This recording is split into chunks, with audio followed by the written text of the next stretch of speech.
Hello welcome to improve your English with Bhimaramu. మనది WhatsApp group ఉందండి. ఆ వాట్సాప్ గ్రూప్లో మీరు జాయిన్ అవ్వాలి అనుకుంటే ఇక్కడ ఉన్న నంబర్కి వాట్సాప్ చేయండి, గ్రీటింగ్స్ అని మీకు లింక్ పంపిస్తాము. అప్పుడు మీరు ఆ గ్రూప్లో యాడ్ అవ్వచ్చు అండి. ఆ గ్రూప్లో మనం డౌట్స్కి క్లారిఫికేషన్స్ ఇస్తాం. So this is our video number 1 on doubts and clarifications. మళ్ళీ చాలామంది teachers and students and English ఇష్టం ఉన్న వాళ్ళు అడిగిన డౌట్స్ అండి. ఇవన్నీ కూడా చాలా నెంబర్ ఆఫ్ డౌట్స్ ఉన్నాయి. మనం వీడియోస్కి లిమిటెడ్గా, ప్రతి వీడియోలో లిమిటెడ్గా మనం డిస్కస్ చేసుకుందాం ఈ డౌట్స్. ఈ వీడియోలో మనం ఒక 10 డౌట్స్ని కవర్ చేసుకోబోతున్నామండి. సో మన ఫస్ట్ క్వశ్చన్ ఎలా ఉందో చూద్దాం. Fill in the blank with a suitable preposition. The plot is dash my name, in my name, on my name. అసలు మీరేమనుకుంటున్నారు? మీ ఆన్సర్ను ఒకసారి ఫిక్స్ చేసుకున్న తర్వాత క్వశ్చన్ ట్యాగ్ మీద క్వశ్చన్ ఇవ్వడం జరిగింది. 3 సెంటెన్సెస్ ఇచ్చి గ్రామాటికల్గా ఏది కరెక్ట్ అని ఇచ్చారు. టు అటెండ్ అనాలా, టు అటెండింగ్ అనాలా, అండ్ డైరెక్ట్ స్పీచ్ని ఇండైరెక్ట్ స్పీచ్లోకి చేంజ్ చేయమంటున్నారు. నో సూనర్ దాన్ యూజ్ చేసి సెంటెన్స్ని రీరైట్ చేయమన్నారు. స్టేటివ్ వర్బ్ సింపుల్ పాస్ట్, సింపుల్ ఫ్యూచర్లో, సింపుల్ ప్రజెంట్లో, సింపుల్ పాస్ట్లో యూజ్ చేయొచ్చా అని కూడా అడిగారు. అండ్ మళ్ళీ ఒక ఫిగర్ ఆఫ్ స్పీచ్ అలంకారాలండి, ఇది తెలుగులో. ఏ mountain of pleasure, A figure of speech అని అడగడం జరిగింది. నెక్స్ట్ చిల్డ్రన్స్ డేని కరెక్ట్గా ఎలా చెప్పాలి, మనం ఎలా రాయాలి అని అడగడం జరిగింది. అండ్ ఒక 2 సెంటెన్సెస్ ఇచ్చారు, అవి కరెక్టే కానీ వాటిలో ఉన్న డిఫరెన్స్ ఏంటో అడిగారండి. సో ఇలా ప్రతి దానికి కూడా ఎంత క్లియర్ కట్గా డౌట్ని క్లారిఫై చేయబోతున్నామో చూడండి. Don't miss anything. చూడండి, మనం ఎన్నో బుక్స్ చదివింటాం, ఎన్నో వీడియోస్ చూసింటాం, ఎన్నో క్లాసెస్ అటెండ్ అయ్యింటాం, కానీ ఇలాంటి డౌట్స్ అండ్ క్లారిఫికేషన్స్లో మనం ఎప్పుడూ వినని విధంగా ఈ యొక్క వీడియోని ప్రజెంట్ చేయబోతున్నామండి. Don't miss it. ఎన్ని బుక్స్ ఉన్నా మన డౌట్స్కి మాత్రం క్లారిఫికేషన్స్ అక్కడ ఉండవు. మీకు ఏమన్నా డౌట్స్ ఉంటే ఇంగ్లీష్ రిలేటెడ్ కామెంట్ బాక్స్లో పోస్ట్ చేయండి, ఖచ్చితంగా మీ డౌట్స్కి క్లారిఫికేషన్స్ ఇస్తాం. అండ్ ఇక్కడ స్క్రీన్ మీద మీకు ఒక పోస్టర్ కనిపిస్తుంది చూడండి. ఇది English orientation classes for 10th class students. 10th class స్టూడెంట్స్కి మేము ఇంగ్లీష్ ఓరియంటేషన్ క్లాసెస్ కండక్ట్ చేస్తాము.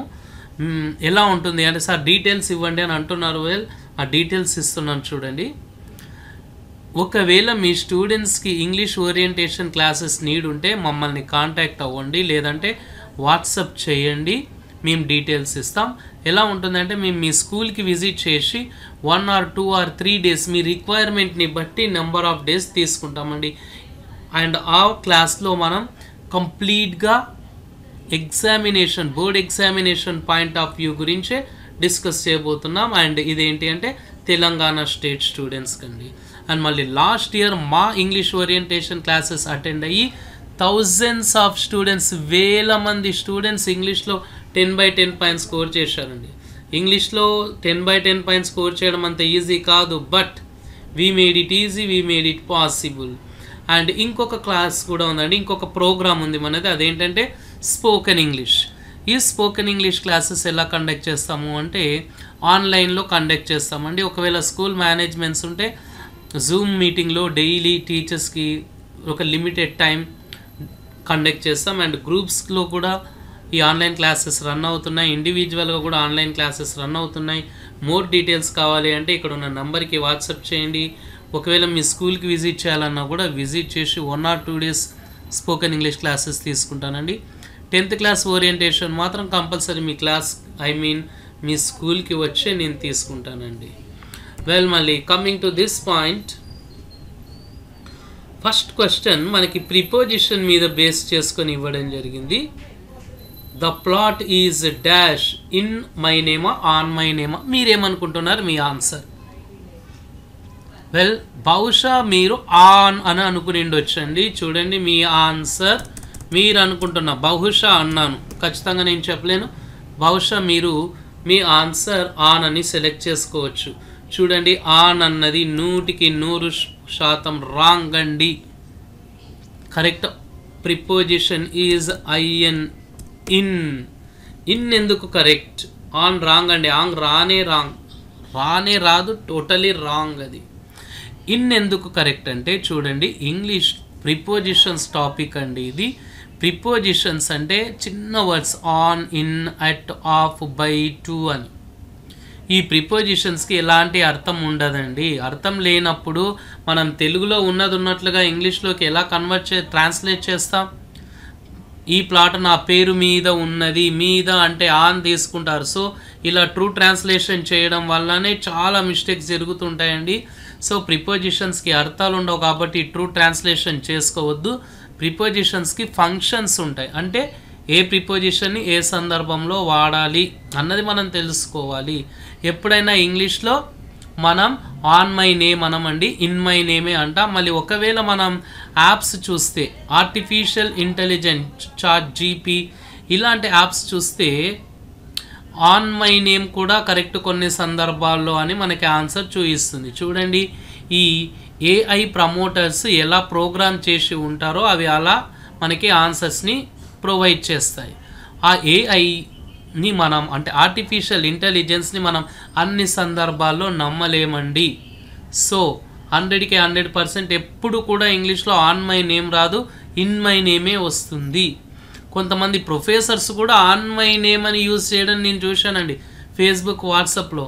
వెల్, ప్రొఫెసర్స్ కాదు, టీచర్స్ కాదు, ఎవరు యూజ్ చేసినా, ఎక్స్పర్ట్ యూజ్ చేసినా అది రాంగే అండి. 100కి 100% రాంగ్. మేము ఇంత కాన్ఫిడెన్స్తో ఎలా చెప్పగలుగుతున్నాము అంటే, వెల్ మళ్ళీ ఇంటర్నేషనల్ ఇంగ్లీష్ ఎక్స్పర్ట్స్తో మేము అసోసియేట్ అయ్యాం కాబట్టి ఇవన్నీ డిస్కస్ చేస్తాం.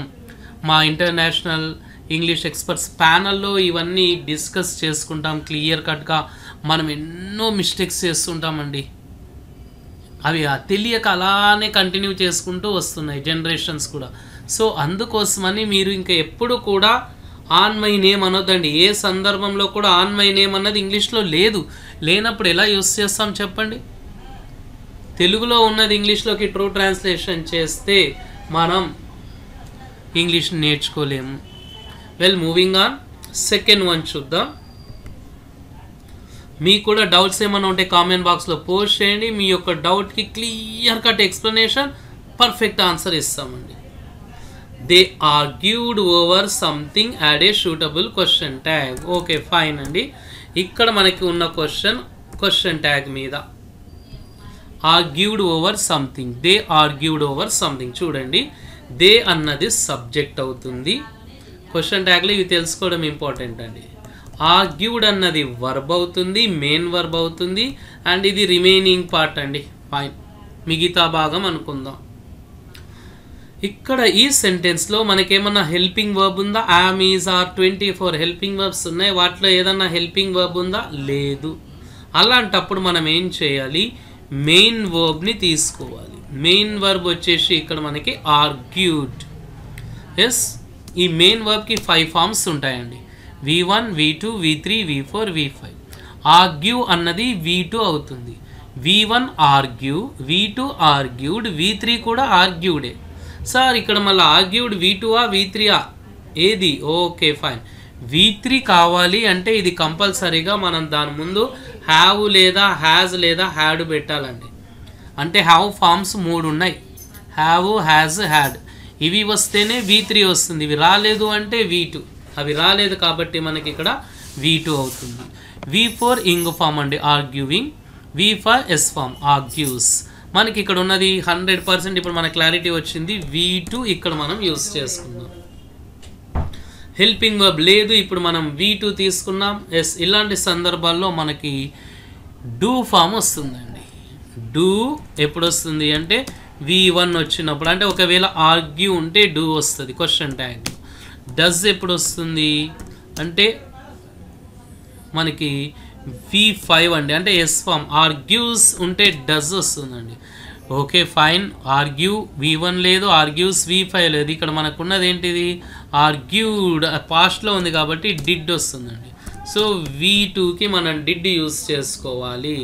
ఇప్పుడు మనకి ఏ వర్బ్ ఫామ్ రావాలో అన్నది తెలిసిపోయింది.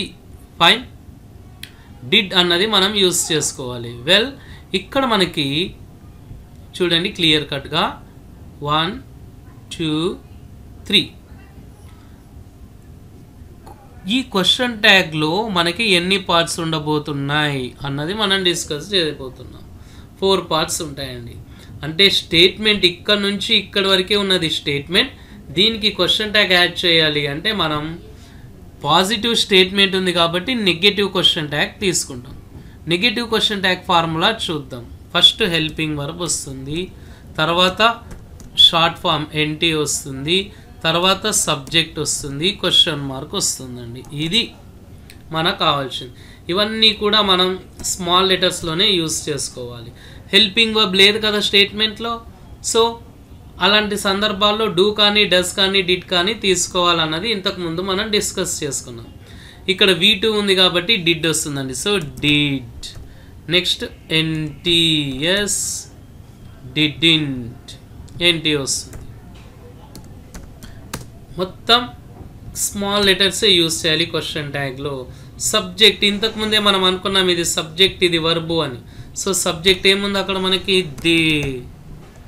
Yes. Next question mark. Question mark is question mark అండి. సో ఈ విధంగా మనం క్వశ్చన్ ట్యాగ్ యాడ్ చేస్తాం. సో ఇక్కడ వచ్చిన క్వశ్చన్ ట్యాగ్ ఏంటి మనకి డిడింట్ దే అండి. ఇది మనకి question tag. So the answer is didn't they. Answer ఎలా వచ్చింది అన్నది ఎంత క్లియర్ కట్గా ఎక్స్ప్లెయిన్ చేశాను చూడండి. అండ్ ఈ ఆన్సర్ కూడా రాంగ్ అండి. నేను ఇక్కడ టైప్ చేసిన ఆన్సర్ రాంగ్. చాలామంది ఇలా రాంగ్ రాస్తుంటారు. బుక్లో కూడా నేను చూస్తుంటాను చాలా బుక్స్లో స్మాల్ లెటర్ డి రావాలి అండి. క్వశ్చన్ ట్యాగ్లో 100కి 100% మనం టోటల్గా స్మాల్ లెటర్స్ యూస్ చేసుకోవాలి.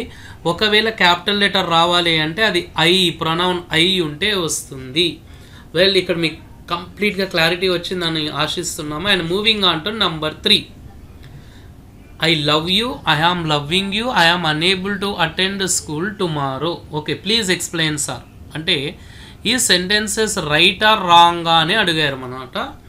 చూడండి ఇక్కడ ఐ లవ్ యూ అంటే V1 వచ్చింది, సింపుల్ ప్రజెంట్ టెన్స్ అండి. 100కి 100% ఫస్ట్ సెంటెన్స్ గ్రామాటికల్లీ కరెక్ట్, దాంట్లో ఎలాంటి ప్రాబ్లం లేదు.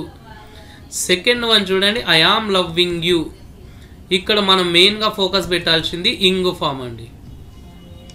లవ్వింగ్ అంటే లవ్కి ఇంగు ఫామ్ మనం యూస్ చేయము, అంటే కంటిన్యూస్ టెన్స్లో వాడము కాబట్టి ఇది totally wrong. Second sentence wrong అండి. First sentence is right, 100% correct. Second sentence is wrong. ఎందుకు రాంగ్ అన్నది ఇప్పుడు మనం డిస్కస్ చేసుకుందాం. కొన్ని వర్బ్స్ని మనం ఇంగు ఫామ్లో వాడము. అలాంటి వర్బ్స్నే స్టేటివ్ వర్బ్స్ అంటాం. స్టేటివ్ వర్బ్స్ అంటే యాక్షన్ని తెలియజేయవండి, అవి స్టేట్ స్థితిని తెలియజేస్తాయి. చూడండి లవ్ అన్నది ఒక యాక్షన్ కాదు, సో ఇంగు ఫామ్ వాడకూడదు. మళ్ళీ దీన్ని కరెక్ట్గా ఎలా రాయాలంటే ఇక్కడ చూడండి ఐ లవ్ యూ అనాలి, ఇంగు ఫామ్ తీసేయాలండి. Well I am unable to attend school tomorrow కరెక్టేనా? ఎస్ అండి. Okay, I am unable to attend school tomorrow 100కి 100% కరెక్ట్. కానీ కొంతమంది ఏం చేస్తుంటారంటే దా స్కూల్ అని వాడుతూ ఉంటారు. దా స్కూల్ అవసరం లేదు, 100% దా స్కూల్ వాడొద్దు. ఎందుకంటే ఈ స్కూల్ అన్న వర్డ్ ముందు మనం primary purpose, secondary purpose, primary purpose అని ఉన్నాయండి ఆర్టికల్స్ టాపిక్లో.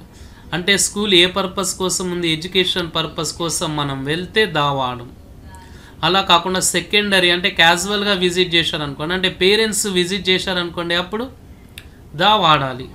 ఇక్కడ అనేబుల్ టు అటెండ్, అటెండ్ అనగానే మనకి క్లియర్ కట్గా డ్యూటీ అన్న తెలుస్తుంది కాబట్టి దా యూస్ చేసుకోకూడదు.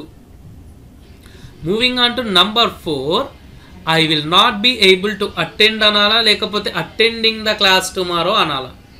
ఇక్కడ చూడండి అటెండ్ అనాలా అన్నది లేదా అటెండింగ్ అన్నదే పాయింట్. రెండిట్లో ఈ సెంటెన్స్లో ఏ వర్బ్ వస్తుంది చూడండి. TO2 యూస్ చేసాం కాబట్టి ఇంగు ఫామ్ రాదు, అటెండ్ V1 కరెక్ట్ అవుతుంది. ఇప్పుడు మీ సెంటెన్స్ కంప్లీట్గా కరెక్ట్గా ఉందండి, గ్రామాటికలీ correct. And number 5, he quietly wrote in the sand today my best slapped me.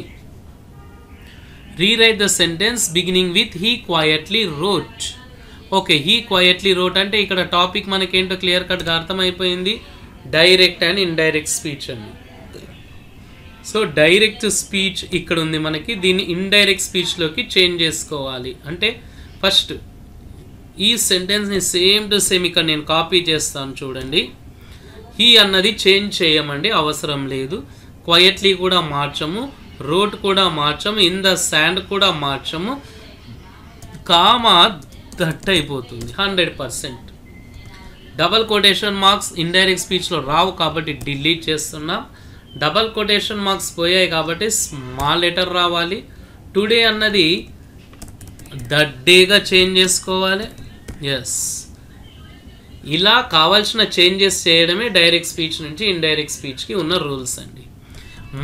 My best అన్నది ఏంటి, ఇక్కడ హీఈస్ బెస్ట్గా చేంజ్ చేసుకుంటాం. మై బెస్ట్ అంటే భీమరాముస్ బెస్ట్. భీమరాము కాదు కదా, ఇక్కడ హీ అతడు కాబట్టి హీఈస్ బెస్ట్. స్లాప్డ్ V2లో ఉందండి. V2 అన్నది హ్యాడ్ ప్లస్ V3లోకి మార్చాలి కాబట్టి had slapped.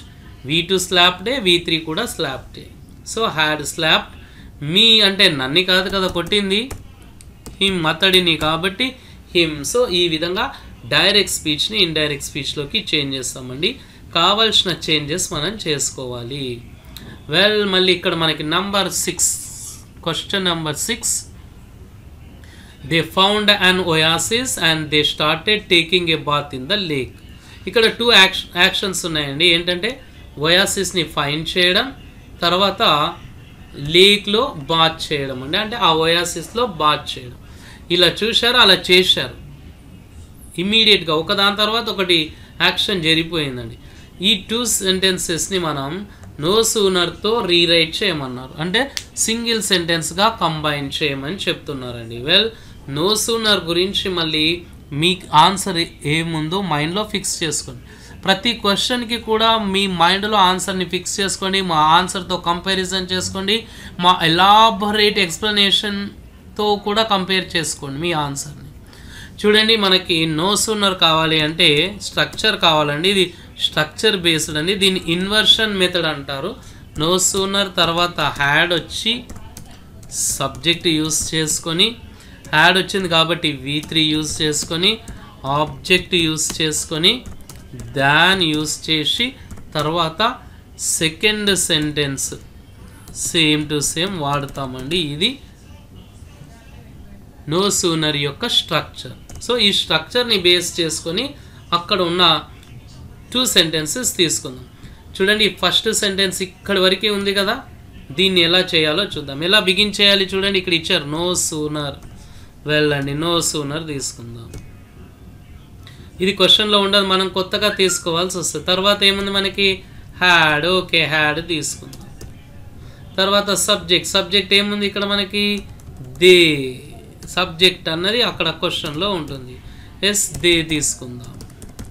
No sooner had they. చూడండి, స్ట్రక్చర్ని ఫాలో అప్ చేస్తున్నాం. తర్వాత సబ్జెక్ట్ తర్వాత V3 ఉంది కదా, ఫౌండ్ ఇక్కడ ఉన్నది, దాని V3 ఫామ్ కూడా ఫౌండ్ అండి. Find, found. ఇది ఆబ్జెక్ట్ అనోయాసిస్.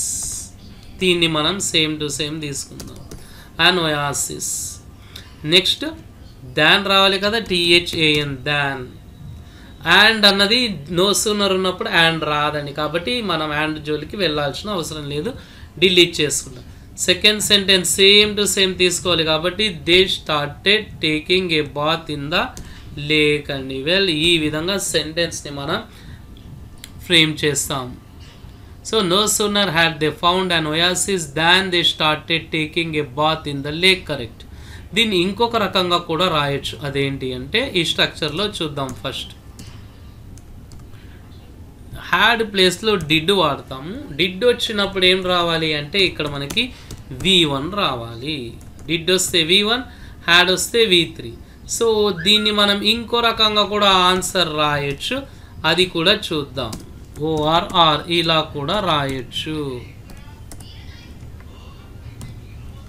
సేమ్ టు సేమ్ తీసుకుందామండి ఈ ఆన్సర్ని. హ్యాడ్ ప్లేస్లో ఏం తీసుకోవాలి, డిడ్ వచ్చింది కాబట్టి ఇక్కడ మనకి ఏం రావాలి, V1 ఫైండ్. ఇదండి. సో డిడ్ రావచ్చు, లేదంటే హ్యాడ్ రావచ్చు. హ్యాడ్ వచ్చినప్పుడు V3 ఫౌండ్ వస్తుంది, V2 ఫౌండే, V3 ఫౌండే అండి. కానీ మనకు హ్యాడ్ వచ్చింది కాబట్టి V2 రావాలి.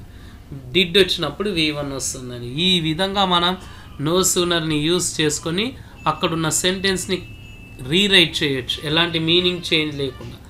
నో సూనర్ అంటే మీనింగ్ ఇమ్మీడియట్లీ. ఫస్ట్ వన్ ఎంత కరెక్టో సెకండ్ వన్ కూడా అంతే కరెక్ట్ అండి. కానీ ఎక్కువ మంది ఫస్ట్ వన్ యూస్ చేస్తూ ఉంటారు. చాలామంది డౌట్ అడుగుతూ ఉంటారని. ఈ డౌట్ ఏంటి అంటే, సార్ నో సూనర్ని ప్రజెంట్కి యూజ్ చేయొచ్చా? ఎస్, యూజ్ చేసుకోవచ్చండి. ఫ్యూచర్కి యూజ్ చేయొచ్చా? ఎస్, యూజ్ చేసుకోవచ్చండి. చూడండి, no sooner do I wake up than I do meditation. Future, no sooner will I wake up tomorrow than I will do meditation. So no sooner అన్నది ప్రజెంట్కి, పాస్ట్కి, ఫ్యూచర్కి అన్నింటికి యూస్ చేసుకోవచ్చు. కానీ జనరల్గా నో సూనర్ని మనం పాస్ట్లో యూస్ చేస్తుంటామండి. అండ్ ఇక్కడ ఇంకొకటి ఇన్వర్షన్ మెథడ్ అని ఎందుకు అన్నాము అంటే, చూడండి, ఇది క్వశ్చన్ కాదు, ఇది ఒక సెంటెన్స్, స్టేట్మెంట్. కానీ ఫస్ట్ వర్బ్ వచ్చి తర్వాత సబ్జెక్ట్ వచ్చింది. జనరల్గా స్టేట్మెంట్లో ఫస్ట్ సబ్జెక్ట్ వచ్చి తర్వాత వర్బ్ వస్తుంది. ఇక్కడ ఆపోజిట్లో ఉంది కాబట్టి దీన్ని ఇన్వర్షన్ మెథడ్ అంటున్నాం. మళ్ళీ ఇంకొంతమంది, సార్ ఇన్వర్షన్ లేకుండా నార్మల్గా రాయొచ్చా? ఎస్, అలా కూడా రాయొచ్చు. అలాంటి సందర్భాల్లో మనకి ఆన్సర్ ఎలా వస్తుందో కూడా చూద్దాం. దే హ్యాడ్, నార్మల్గా ఇది ఇన్వర్షన్ మెథడ్ కాదండి. They had no sooner found an oasis than they started taking a bath. అంటే no sooner had they found అన్నది తీసుకోవచ్చు, లేదంటే they had no sooner found అన్నది కూడా తీసుకోవచ్చు అండి. స్ట్రక్చర్ చేంజ్ అవుతుంది. ఇక్కడ no sooner తో బిగిన్ చేస్తే ఇన్వర్షన్ మెథడ్ అవుతుంది. అలా కాకుండా సబ్జెక్ట్తోనే బిగిన్ చేసుకుంటే మనం ఇన్వర్షన్ మెథడ్ కాకుండా నార్మల్ అవుతుందండి. కానీ ఎక్కువగా ఈ ఇన్వర్షన్ మెథడ్లోనే ఈ నో సూనర్ని యూస్ చేస్తాం. ఇక్కడ ఉన్న సెంటెన్స్ ఎంత కరెక్టో ఇది కూడా అంతే కరెక్ట్ అండి. బట్ ఎక్కువగా యూస్ చేసేది ఈ ఇన్వర్షన్ మెథడ్ని యూస్ చేస్తుంటారు. చూడండి, నో సూనర్ గురించి మీరు ఎన్నో బుక్స్లో రిఫర్ చేసినా, ఎన్నో వీడియోస్ చూసినా, ఎంతోమందిని కన్సల్ట్ అయినా సరే ఇంత ఇన్ఫర్మేషన్ రాదండి. మళ్ళీ number 7, can we use stative verbs in simple present, simple past, simple future? Yes, 100% అండి. స్టేటివ్ వర్బ్స్ అంటే ఇంగు ఫామ్లో వాడనివి. అంటే ఫర్గెట్, చూడండి, ఫర్గెట్ అన్నది ఒక యాక్షన్ కాదండి, మన మెంటల్ ఫీలింగ్స్లోకి వస్తుందండి. తర్వాత రిమెంబర్, ఇది కూడా ఒక యాక్షన్ కాదండి. సో ఇవన్నీ స్టేటివ్ వర్బ్స్ ఉన్నాయండి చాలా. బిలాంగ్, రిమెంబర్, ఫర్గెట్, అండర్స్టాండ్, వీటికి ఎప్పుడు కూడా ఇంగు ఫామ్ వాడకూడదు. కానీ వీటిని సింపుల్ ప్రజెంట్లో వాడచ్చు, సింపుల్ పాస్ట్లో వాడచ్చు, సింపుల్ ఫ్యూచర్లో వాడచ్చు. I forget keys, I forgot keys, I will forget keys, like this. Stative వర్బ్స్ని మనం ఈ 3 టెన్సెస్లో యూస్ చేసుకోవచ్చు. వెల్, మళ్ళీ ఫిగర్ ఆఫ్ స్పీచ్ అడగడం జరిగింది. A mountain of pleasure. చూడండి, ఇక్కడ మౌంటైన్ అన్నది ఏంటి అంటే an amount of pleasure, a large amount of pleasure ప్లేస్లో ఏ మౌంటైన్ అని పోయెట్ యూస్ చేయడం జరిగిందండి. ఇలాంటి సందర్భాల్లో మనం వీటిని మెటాఫర్ అంటాం. జనరల్గా ఏ మౌంటైన్ ఆఫ్ డెట్ అంటే అప్పులు, ఏ మౌంటైన్ ఆఫ్ వర్క్ అని యూస్ చేస్తాం. ప్లెజర్కి ఏ మౌంటైన్ ఆఫ్ అన్నది యూస్ చేయడం అంత సమంజసం కాదు, కానీ పోయెట్ అక్కడ యూస్ చేశారు. ఆయన వ్యూ పాయింట్ ఓకే, ఆ విధంగా ఉంది. వెల్, మళ్ళీ which one is correct? Children's day or children's day. చూడండి, దీన్ని రెడ్ కలర్లో చేంజ్ చేసేస్తాను. డిఫరెన్స్ డిస్కస్ చేద్దాం ఇప్పుడు. ఎన్కి ఎస్కి మధ్యలో ఇక్కడ ఎలాంటి అపస్ట్రఫీ లేదు. ఇక్కడ చూడండి, ఎన్కి ఎస్ మధ్యలో అపస్ట్రఫీ ఉంది. ఒక దగ్గర అపస్ట్రఫీ ఉంది, ఒక దగ్గర అపస్ట్రఫీ లేదు. మళ్ళీ ఏది కరెక్ట్ అని అడుగుతున్నారు. మళ్ళీ మీరు ఏమనుకుంటున్నారండి? ఫస్ట్ వన్ కరెక్టా, సెకండ్ వన్ కరెక్టా? 100కి 100% రెండు రాంగ్ అండి. ఎందుకు రాంగో చూద్దాం. చిల్డ్రన్స్ డే ఇది కరెక్ట్. సో ఇక్కడ చూడండి, డే కంపల్సరీ క్యాపిటల్ లెటర్లో రావాలి. So this is the right one. N S మధ్యలో అపస్ట్రఫీ, తర్వాత క్యాపిటల్ డి రావాలి. ఈ వీడియోలో మనం డిస్కస్ చేసుకోబోతున్న ఫైనల్ క్వశ్చన్ అండి. What is the difference between haven't you finished your breakfast yet, have you not finished your breakfast at? ఇక చూడండి, ఇక్కడ షేర్ చేసిన పార్ట్స్ మీద మీరు ఫోకస్ పెట్టండి. This is haven't and this is have not. అంటే అక్కడ షార్ట్ ఫామ్ యూజ్ చేశారు ఫస్ట్ సెంటెన్స్లో హ్యావింట్ అని, ఇక్కడ ఫుల్ ఫామ్ యూజ్ చేశారండి. రెండు కరెక్టే. రెండింటికి ఉన్న డిఫరెన్స్ ఏంటి అంటే ఇక్కడ షార్ట్ ఫామ్ ఉండడం అండ్ ఇక్కడ ఫుల్ ఫామ్ ఉండడం అండి. స్పోకెన్ ఇంగ్లీష్లో మనం షార్ట్ ఫామ్స్ని ఎక్కువగా యూజ్ చేస్తాం. మళ్ళీ బిగినింగ్లోనే చెప్పాం, మా ఓరియంటేషన్ క్లాసెస్ కావాలి అంటే మాకు వాట్సాప్ చేయండి, కన్సల్ట్ అవ్వండి అని. స్పోకెన్ ఇంగ్లీష్ క్లాసెస్ కావాలి అన్నా కూడా కన్సల్ట్ అవ్వండి. అండ్ మా వాట్సాప్ గ్రూప్ ఉందండి, వాట్సాప్ గ్రూప్లో జాయిన్ అవ్వాలి అనుకుంటే అక్కడున్న నంబర్కి వాట్సాప్ చేయండి. అండ్ మళ్ళీ ఇంకా మనకి ఎన్ని డౌట్స్ ఉన్నాయి నెక్స్ట్ వీడియోస్లో చూద్దాము. అడ్వర్బ్ క్లాస్ అంటే ఏంటి, ఎన్ని టైప్స్ ఉన్నాయి, ప్రతి టైప్ యొక్క ఫంక్షన్ ఏంటి, ఎగ్జాంపుల్స్ ఇవ్వమని అడిగారు. Okay fine. మళ్ళీ అదంతా చేయడానికి ఒక వీడియో పడుతుందండి. సో సెకండ్ వీడియోలో అవి చూద్దాం. తర్వాత థర్డ్ వీడియోలో ఇవన్నీ ఇంకా చాలా ఉన్నాయండి, థౌజండ్స్ ఆఫ్ డౌట్స్ ఉన్నాయి. మళ్ళీ ప్రతి వీడియోలో మనం ఎన్ని చేసుకోగలము, ఎన్ని కవర్ చేసుకోగలము, అక్కడున్న డౌట్స్ని ఆ టాపిక్ని బట్టి డిసైడ్ చేసుకోబోతున్నామండి. సో మీకు కూడా ఇంగ్లీష్లో ఏమైనా డౌట్స్ ఉంటే కామెంట్ సెక్షన్లో పోస్ట్ చేయండి, ఖచ్చితంగా వాటికి మేము క్లారిఫికేషన్స్ ఇస్తామండి. Thank you so much.